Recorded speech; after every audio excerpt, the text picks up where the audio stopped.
The main thing is it's the R value. What we're trying to achieve here is we're trying to achieve an R60 wall. So in terms of insulation values, it's over double what the new standards for Whitehorse are. You got to be real careful to make things, make sure everything's level. And in this case, we had such hard ground, our pegs and the like. It was very difficult to actually keep everything level. And a tiny bit out of level like that translated to the top of the wall. It does, however, with the double wall, allow us to have that continuous insulation cavity right up the building. It's a lot of details with this foundation, trying to get the foundation finished. Our mandate when we designed this was to use readily available building materials, which we have done.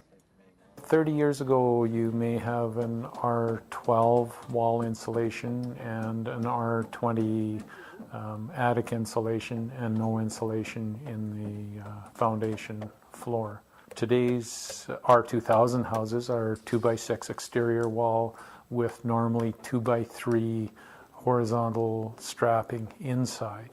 So they're roughly 8 inches of wall full of insulation, normally fiberglass. This SuperGreen home is a 16-inch thick wall, and it's a double stud wall basically.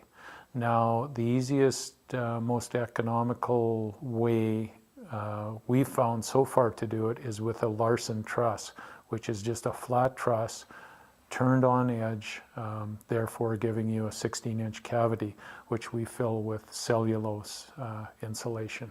We have clad in just oriented strand board the outside of the wall, and that's just to resist the weight of the insulation, because we're putting a dense pack insulation into the walls, and we're going to be compacting the cellulose to about 3 pounds per cubic feet. So the polyethylene is in no way going to be able to resist that. It's pretty much straightforward framing.